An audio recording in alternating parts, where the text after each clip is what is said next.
सुप्रभात मध्य प्रदेश, आपके साथ मैं हूं ललित प्रजापति। सबसे पहले निकाय चुनाव की बात। निकाय चुनाव के दूसरे चरण का रण अब सजने लगा है। सीएम शिवराज का तूफानी प्रचार जारी है। शहडोल, सीधी, रीवा और कटनी में सीएम प्रचार करेंगे। दोपहर 12:30 बजे शहडोल के धनपुरी में उनकी सभा है। 2:30 बजे सीधी में सीएम की सभा है। शाम 4 बजे रीवा और शाम 6:30 बजे कटनी में उनकी चुनावी सभा है।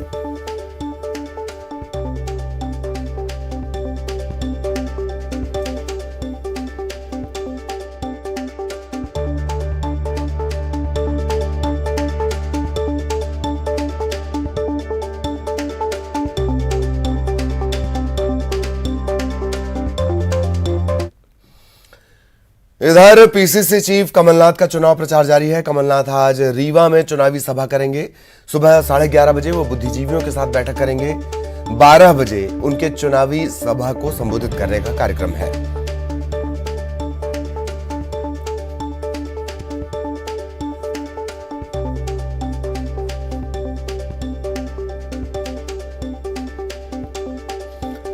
तो एक बार फिर दूसरे चरण के प्रचार के लिए प्रचार की शुरुआत कर दी गई है। मुख्यमंत्री भी आज तूफानी प्रचार करेंगे। सीएम शिवराज शहडोल, सीधी, रीवा और कटनी में दोपहर 12:30 बजे शहडोल के धनपुरी में, 2:30 बजे सीधी में, 4 बजे रीवा, शाम 6:30 बजे कटनी में चुनावी सभा होनी है। पीसीसी चीफ कमलनाथ भी चुनाव प्रचार करेंगे। रीवा में उनकी चुनावी सभा है। 11:30 बजे बुद्धिजीवियों के साथ बैठक, 12 बजे चुनावी सभा को संबोधित करेंगे। और सहयोगी रंजना इस वक्त हमारे साथ जुड़ी हुई हैं। रंजना के पास आपको लिए चलेंगे। तो रंजना, आज से फिर कल पहले चरण का चुनाव और आज से फिर शुरुआत हो गई है। सीएम शिवराज भी मोर्चा संभाल रहे हैं, पूर्व मुख्यमंत्री कमलनाथ भी मोर्चे पर हैं। रंजना,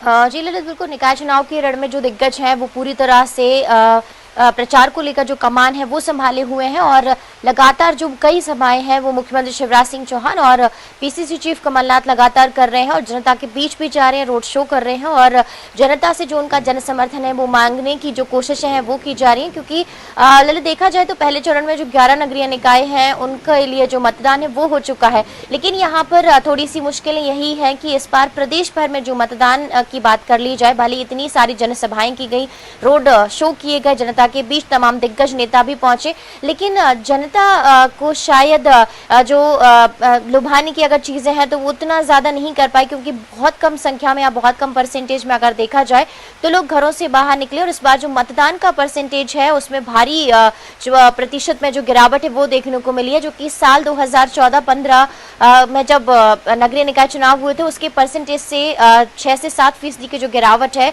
इस बार यहाँ पर देखने को मिली। और खास करके राजधानी भोपाल में अगर देखा जा रहा है तो 16% की गिरावट हुई है। तो कुल मिलाकर ये जो कम वोटिंग परसेंट यहाँ पे देखने को मिला है वो वाकई चिंताजनक भी है और ये दोनों ही पार्टियों के लिए है कि आखिर क्यों जनता नहीं निकली है, क्या स्थानीय मुद्दों की वजह से नाराजगी है या कोई दूसरे फैक्टर है जिसकी वजह से जनता बहुत ज्यादा नाराज है। तो कुल मिलाकर अब उनको लुभाने की जो कोशिशें हैं वो इस प्रचार के दौरान की जाएगी ताकि दूसरे चरण में जो लोग ज्यादा से ज्यादा घरों से बाहर निकले और एक तरह से रोड शो के जरिए, जनसभाओं के जरिए जनता के सामने जो घोषणाएं हैं, जो योजनाएं हैं वो भी गिनाई जा रही हैं कि आखिर किस तरीके से जो तमाम योजनाएं सरकार की तरफ से चलाई जा रही हैं और अगर कोई समस्या है तो उनका जल्द से जल्द जो समाधान है वो भी किया जाएगा। उसी कमी को कहीं ना कहीं पूरा करने की कोशिश होगी, भरने की कोशिश होगी। बहुत बहुत शुक्रिया रंजना इस तमाम जानकारी के लिए। इधर सीएम शिवराज सिंह चौहान ने विदिशा के सिरोंज में चुनावी सभा को संबोधित किया, सरकार की उपलब्धियों को गिनाया। इस दौरान बीजेपी प्रत्याशी के पक्ष में वोट डालने की अपील की। सिरोंज में दूसरे चरण में मतदान होना है। भारतीय जनता पार्टी के पार्षदों को जिताना, सिरोंज में भी जिताना, लटेरी में भी जिताना, सब जगह मध्य प्रदेश में जिताना, ये निवेदन करने आया हूं।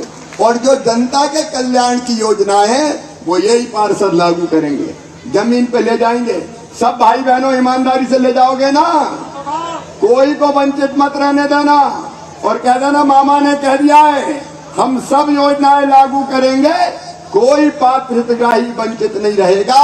कांग्रेस के पार्षद नहीं कर पाएंगे, भारतीय जनता पार्टी के पार्षद करेंगे और इसलिए मैं अपील करने आया हूं, कोई चूक ना हो जाए, कमल के फूल की बटन दबाए, भारतीय जनता पार्टी के पार्षद जिताए, ताकि नगर पालिका में अध्यक्ष भी हम बना पाए और सिरोंज और लटेरी का विकास कर पाए और गरीब जनता की गरीबी हटा पाए, सब योजनाओं का लाभ आम आदमी तक पहुंचा पाए। यही मेरा निवेदन है, कोई चूक मत कर देना। लक्ष्मीकांत जी, उमाकांत जी की लक्ष्मीकांत जी के सपनों को उमाकांत जी पूरा करने का काम कर रहे हैं। दोनों केंद्र और राज्य सरकार इस पूरी टीम के साथ जो बैठी है, हम सब साथ हैं, हम सब मिलके बेहतर काम करेंगे और इसलिए भारतीय जनता पार्टी को कमल के फूल की बटन दबा के पार्षदों को जिताएं, ये मेरा आग्रह है। आप बोलिए सब तैयार हैं? एक साथ बोले सब तैयार हैं? भारतीय जनता पार्टी को जिताएंगे, कमल के फूल की बटन दबाएंगे, हमारे ही पार्षद बनाएंगे। तो आज सिरोंज और लटेरी की जनता संकल्प कर ले कि हम कोई कसर नहीं छोड़ेंगे, भारतीय जनता पार्टी को जिता के कमल के फूल की बटन दबा के भेजेंगे। और ये संकल्प लेने के लिए मेरे साथ दोनों हाथ ऊपर उठा के, दोनों मुट्ठी बांध के, भारत माता की जय बोल के भाजपा को जिताने का और कमल के फूल की बटन दबाने का संकल्प लेंगे। बोलिए भारत माता की, भारत माता की। मैं भी विश्वास दिलाता हूं, जब जरूरत पड़ेगी मामा आपके साथ होगा, चिंता मत कीजिए, अपने क्षेत्र को आगे बढ़ाइए। इधर बीजेपी के प्रदेश अध्यक्ष वीडी शर्मा देवास के दौरे पर रहे। उन्होंने बीजेपी प्रत्याशी गीता अग्रवाल के समर्थन में जनसभा की। लोगों को संबोधित करते हुए वीडी शर्मा ने बूथ से कांग्रेस को समाप्त करने की बात कही। वहीं उन्होंने तालिबानी सोच को कांग्रेसी खून बताया। वीडी शर्मा ने उदयपुर और अमरावती की घटनाओं को निंदनीय बताया। भाग्य इस देश का एक संसद इस प्रकार की भाषा और एक धर्म का देवताओं का अपमान किया है, उनको कड़ी से कड़ी सजा मिलनी चाहिए और मिलेगी। सर, उदयपुर के बाद अमरावती, ये क्या हो रहा है? ये नहीं चलेगा देश के अंदर, इसका जवाब लोग देंगे। और मैंने तो कहा है कि हर नौजवान सजग प्रहरी की भूमिका में रहे। इधर कटनी में मध्य प्रदेश के पूर्व सीएम कमलनाथ और राज्यसभा सांसद विवेक तनखा ने नगर निगम चुनाव के लिए कांग्रेस प्रत्याशी के समर्थन में रोड शो किया। लोगों से कांग्रेस को वोट करने की अपील की। उन्होंने प्रेस कॉन्फ्रेंस भी की, प्रदेश सरकार पर निशाना भी साधा। महिला कांग्रेस से जल्दी से जल्दी से हाथ का साथ निशान है कांग्रेस का। 18 साल भारतीय जनता पार्टी की सरकार है। स्मार्ट सिटी के नाम पर केवल भ्रष्टाचार, स्मार्ट सिटी के नाम पर केवल भ्रष्टाचार, एक माध्यम बना दिया पूरे प्रदेश में। स्मार्ट सिटी घोषित करो, पैसा अलॉट करो स्मार्ट सिटी के नाम और भ्रष्टाचार करो। अगर काम भी होता है, कितना घटिया काम होता है। ठेकेदार तो घटिया काम करता है, पर जब उसको 30-40% घूस देनी पड़ती है काम चलाने की और काम लेने की, उसका कैसा काम होगा।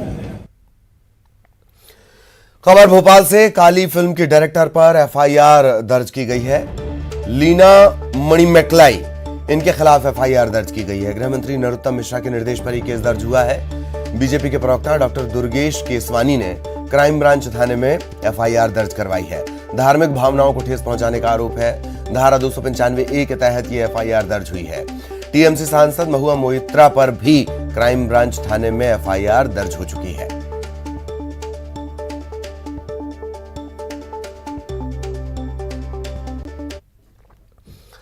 और अब श्योपुर से बड़ी खबर, आकाशीय बिजली गिरने से 3 की मौत हो गई है, 2 लोग घायल हैं। इन्हें जिला अस्पताल में भर्ती करवाया गया है। देहात थाना इलाके के ढेंगदा गांव की यह घटना है। जंगल में पार्टी मनाने के लिए सभी युवक पहुंचे हुए थे और उसी दौरान यह घटना हुई। इस घटना के बाद से गांव में मातम पसरा हुआ है।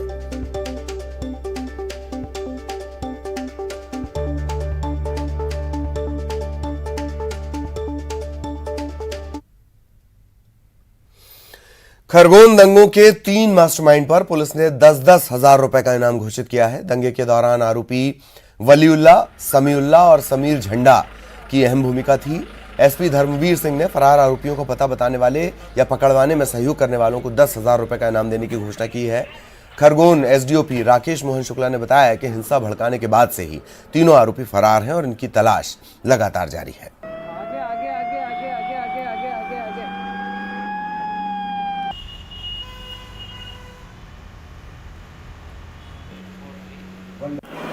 देखिए, जो 10 अप्रैल को जो दंगा हुआ था उसमें जो लोग नामजद हैं उनकी गिरफ्तारी की मुहिम लगातार जारी है।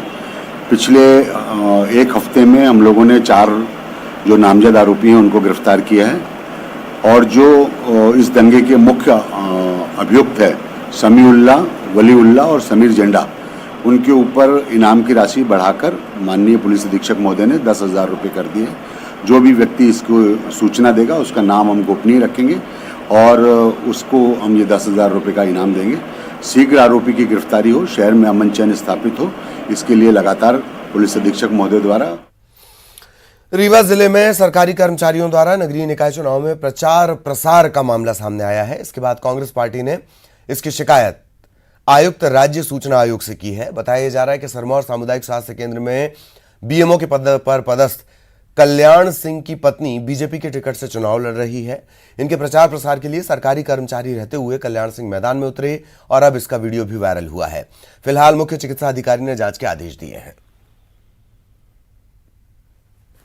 गुड़ नगर पंचायत में अर्चना सिंह नाम की एक पार्षद महिला चुनाव लड़ी। उसके पति कल्याण सिंह लगातार सरकारी डॉक्टर होके भी और चुनाव प्रचार में लगे हुए हैं।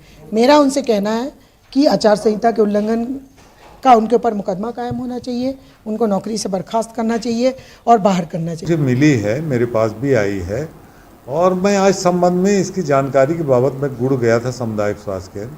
वहाँ के कर्मचारियों से मैंने बात की कि आपको इस संबंध में कोई भी जानकारी है, संबंधित आदमी दोनों क्या हॉस्पिटल आते हैं या आपसे कहते हैं प्रचार प्रसार संबंधित या आपको कोई जानकारी फील्ड में, तो उन्होंने कहा देखिए सर इस बारे में तो मुझे कोई जानकारी है नहीं, न डॉक्टर साहब न बाड़वाई अस्पताल नहीं आते, मैं कुछ इस बारे में नहीं बता पाएंगे। इस संबंध में मैंने रायपुर करचुलियान के बीएमओ साहब को भी लेख किया है कि आप भी अपने स्तर से जांच कर तथ्य से मुझे 3 दिन के अंदर अवगत कराएं। रतलाम के नामली में धार्मिक सद्भाव बिगाड़ने की साजिश का मामला सामने आया है। यहां गांव के ही कुछ युवकों पर गूगल मैप में छेड़छाड़ कर मंदिर को मस्जिद बताने का आरोप लगा है। नामली थाने में शिकायत करने पहुंचे ग्रामीणों ने बताया कि गांव के युवकों ने गूगल मैप पर गांव के धार्मिक स्थलों के नाम पर छेड़छाड़ की। आरोपी युवकों ने गांव के माता मंदिर को गूगल मैप पर कहकशां मस्जिद लिख दिया। इसके बाद गूगल मैप के स्क्रीनशॉट को गांव में वायरल भी किया गया। इस पर हंगामा खड़ा हो गया। ग्रामीणों ने इसकी शिकायत थाने में की। इसके बाद गूगल मैप पर एडिट कर मस्जिद का नाम हटाकर फिर से मंदिर किया गया। ग्वालियर से बड़ी खबर मिल रही है। आकाशीय बिजली की चपेट में आने से 2 युवकों की मौत हो गई। तिघरा के घमंडीपुरा में एक शख्स की मौत हुई है। भितरवार के बागवई में एक शख्स की मौत हुई है। रात में बारिश के दौरान आकाशीय बिजली गिरी, उसकी चपेट में ये दोनों। ये अलग अलग जगह के मामले हैं। 2 लोगों की जान आकाशीय बिजली की चपेट में आने से चली गई।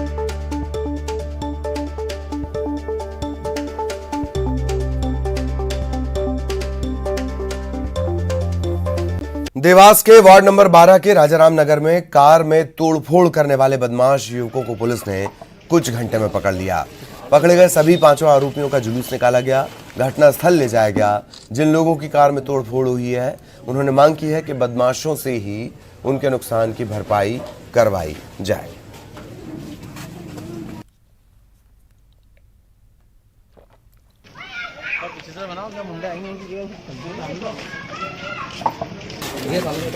कल रात्रि में राजाराम नगर में रात्रि में लगभग 3 और 4 के बीच में कुछ अज्ञात व्यक्तियों द्वारा वाहनों के कांच फोड़े गए थे, जिसकी शिकायत थाने में सिविल लाइन पर यहां के नागरिकों द्वारा की गई थी। सीसीटीवी फुटेज के आधार पर उन अज्ञात आरोपियों की पताराशी की गई, जिनमें ये 5 आरोपियों को पुलिस हिरासत में लिया गया है। कोविड वैक्सीनेशन को लेकर बड़ा फैसला आया है। कोविड का प्रिकॉशन डोज अब 9 महीने की जगह 6 महीने में ही लगेगा। नेशनल टेक्निकल एडवाइजरी ग्रुप की सिफारिश को स्वास्थ्य मंत्रालय ने स्वीकार कर लिया है। इसे लेकर केंद्रीय स्वास्थ्य सचिव ने सभी राज्यों को पत्र भी लिखा है।